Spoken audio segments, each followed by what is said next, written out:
Sismo Railway Project.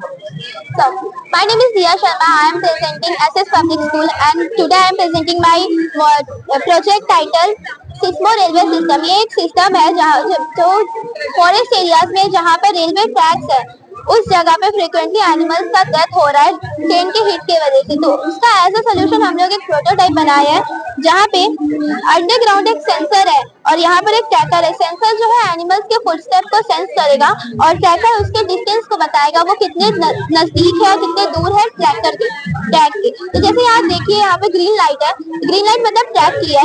जो LCD में यहाँ दिख रहा है, एलसीडी जो है वो लोको पायलट के स्क्रीन में फिट रहेगा, वहाँ पे उसको डायरेक्ट अलर्ट मिलेगा। एनिमल्स का फुटस्टेप पर है, यहाँ पे एनिमल अलर्ट और उसका डिस्टेंस दिख रहा है जो कि डायरेक्ट लोको पायलट को मिलेगा और वो अलर्ट हो जाएगा। ना यहाँ पे येलो लाइट है जो वार्निंग दे रहा है कि अभी भी स्लो डाउन करना है डिस्टेंस और एनिमल अलर्ट जो डायरेक्ट उसको मिल जाएगा।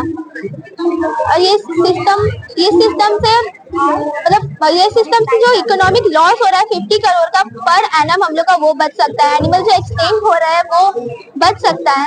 More than 100 elephant per year यहाँ पे किल हो रहा है ट्रेन एक्सीडेंट की वजह से, उसको बचाया जा सकता है।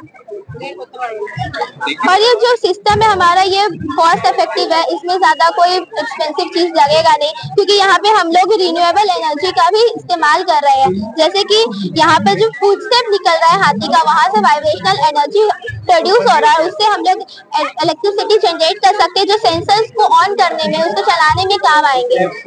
फिर यहाँ पे अगर हम लोग सोलर पैनल्स लगा दे ट्रेन के ऊपर तो वहां से सोलर एनर्जी भी बना सकते हैं। इसके ऊपर अगर ट्रेन के ऊपर एक सेट बनाया जाए तो बारिश के मौसम में वहां से भी हम लोग जब वाटर ड्रॉपलेट से वहां से भी एनर्जी बना सकते हैं। ये जो लाइट है वो दिखा सकता है लोको पायलट को, लेकिन जैसे अंधेरा में या फिर रात के समय फॉग की वजह से किसी भी वजह से अगर उसको ये लाइट नहीं दिखा, उसके लिए हम लोग ये एलईडी और ये जो बजर है वो हम लोग लोको पायलट के स्क्रीन पे लगा रहे हैं जो डायरेक्टली उसको अलर्ट करेगा कि सामने एनिमल है और एनिमल का डेथ होने से बच सकता है। और इसका जो रेंज है वो 1 to 2 किलोमीटर तक का है, तो वो ट्रेन को आराम से रोक सकता है क्योंकि सडन ब्रेक मारने से डिरेलमेंट हो सकता है और वहां से एक्सीडेंट भी हो सकते हैं पैसेंजर्स के, वो बचा सकता है ऐसे।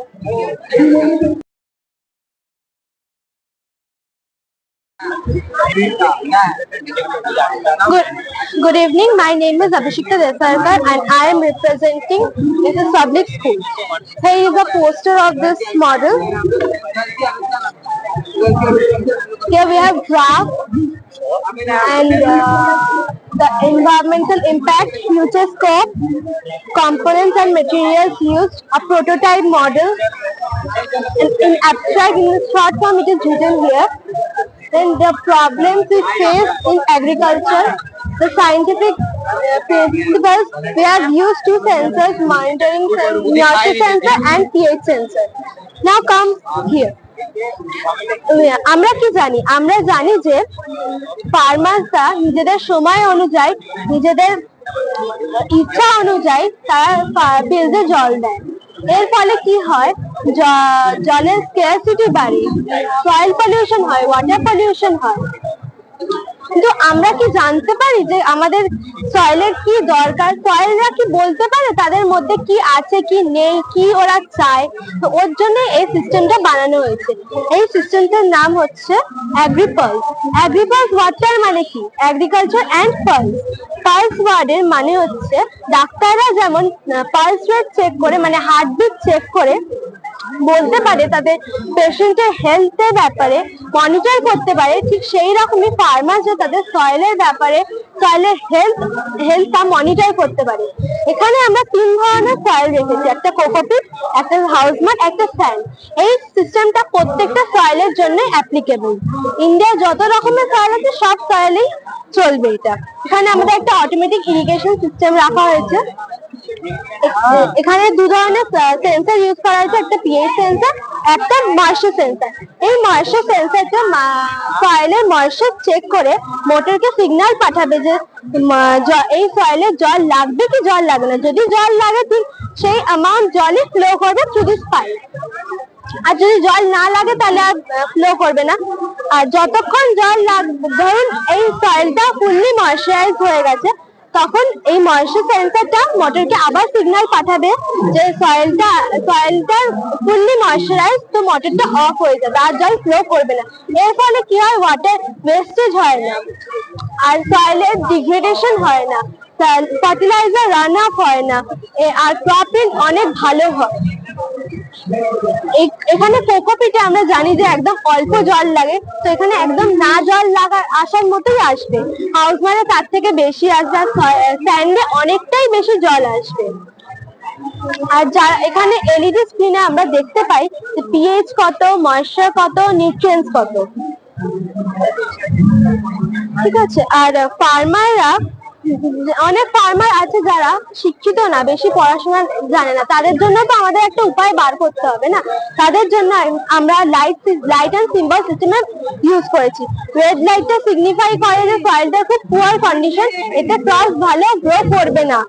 ইয়েলো লাইটটা সিগনিফাই করে, ওয়ার্নিং দিচ্ছে যে সয়েলটা যদি টেক কেয়ার করা হয় তাহলে আরো ভালো রেজাল্ট দিতে পারবে, কাল্টিভেশন ভালো হবে।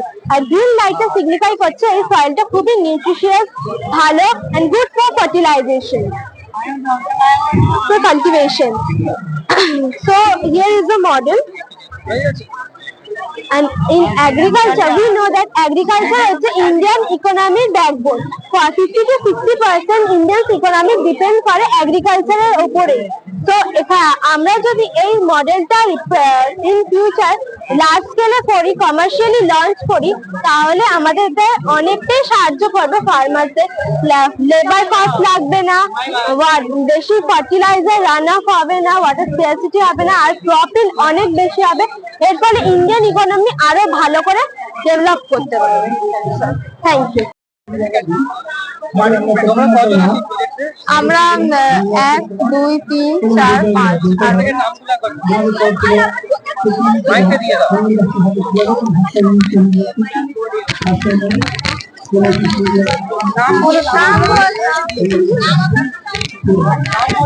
मेरा नाम आशील गुप्ता है। My name is Neha Sharma. My name is Sahina Khatun. My name is Shayantoni Koyal. My name is Neha Das. My name is Vishwajit Shah. And my name is Vinit Kumar Shah. My name is Sahil Singh. My name is Sujay Gupta. তো এটা আমি Excel বোল বানিয়েছি। তো এটা হচ্ছে এক্সেলের যেটা গুঁড়োটা, sell মেমব্রেনটাকে বের করে এটাকে আমরা গ্রাইন্ডারে ক্রাশ করেছি। গ্রাইন্ডারে ক্রাশ করার পরে আমরা ওয়াটার নিয়েছি, ওয়াটারে ক্লোভ অয়েল, এগার এগার পাউডার, লবঙ্গ তেল, আর এটা হচ্ছে প্লাস্টিসাইজার হিসেবে কাজ করে। আর এটা হচ্ছে মেডিসিনাল ইউজও আছে। জেলাটিন, এটা এগার এগার পাউডার, এটা হচ্ছে বাইন্ডার হিসেবে কাজ করে। আর এখানে আমরা গ্লিসারিন ইউজ করেছি, যেটা হচ্ছে সেকেন্ডারি প্লাস্টিসাইজার হিসেবে কাজ করে। এবং একটা মিক্সড বানানোর পরে এটা আমরা এখানে প্লেটও বানাতে পারি বা বোলও বানাতে পারি শেপ দিয়ে। তো এটা পুরো রেডি টু ইউজ বোল। তো এটার মধ্যে আপনি সলিডও খেতে পারেন আর লিকুইডও খেতে পারেন। লিকুইড খাবার জন্য আপনাকে এর মধ্যে হানির যে ওয়্যাক্স হয়, ওয়্যাক্সটা দিতে হবে কোটিং করে, তাহলে এটা লিকুইড খাবার জন্য রেডি থাকবে। আর এটা 5 to 7 days এর মধ্যে মাটির সঙ্গে মিশে যেতে পারে, বায়ো ফার্টিলাইজার হয়ে যেতে পারে। তো এটা হচ্ছে বেটার দ্যান থার্মোকল আর প্লাস্টিক আর স্টিল। হ্যাঁ, যদি ওয়্যাক্স লাগিয়ে নেন তাহলে এটা সব পাওয়া যাবে।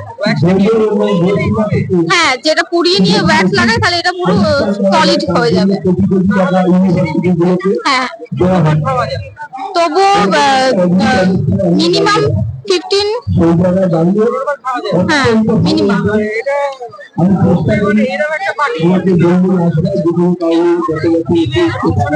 হ্যাঁ, এটা বলতে গেলে খরচ পড়েছে 200-র মধ্যে। 200-র মধ্যে, মানে একটা বাটি বানাতে 200 টাকা? 200-র মধ্যে একটা বানানো যাবে না, 200 টাকা দিয়ে 5-6টা বানানো যাবে। সেক্ষেত্রে কস্টিং অনেক বেশি পড়ে যায়। হ্যাঁ, সেটা তো, কিন্তু আমরা তো এনভায়রনমেন্টকেও বাঁচাতে পারছি এটা দিয়ে। এনভায়রনমেন্ট বাঁচানো জিনিসটা টিকবে না, ওই টাকায় তো এরকম বাটি পাওয়া যায় বাজারে, এটা তো অনেকদিন টিকবে। বাট এটা হেলথের জন্য ইউজফুল, কারণ কি এটা থার্মোকলের থেকে বেস্ট। থার্মোকল কেন, সে তো ফাইবারেরও বাটি পাওয়া যায়, হ্যাঁ। কাঁচেরও পাওয়া যায়। হুম। 200 টাকার কাঁচের তো আমার মনে হয় 5-6টা বাটি তো হয়েই যাবে। হ্যাঁ। সেটা বেশি দিন টিকবে, কাঁচ তো শরীরের কত ক্ষতিকারক। হ্যাঁ। অ্যাকচুয়ালি এটা ডিগ্রেড খুব তাড়াতাড়ি হয়। এটা সমাজে লোকের কাছে তো আকর্ষণীয় হতে হবে। 200 টাকা যদি খরচ হয় 5-6টা বাটি বানাতে, তাহলে লোকে নিবে কেন? আর তারপরে তো বানাতেও তো একটা ঝামেলা আছে। হ্যাঁ, এটা সেগুলো তো দেখতে হবে, লোকের কাছে যাতে পৌঁছায় সেরকম তো ঘরে ভালো প্রচার করতে হবে। এটা বিকজ ইকো ফ্রেন্ডলি। ওইসব করলে কি লোকে নেবে না? তাহলে তো আমাদের সমাজ পাল্টে যেত, আর এত সমস্যাই হতো না। ঠিক আছে। Thank you sir.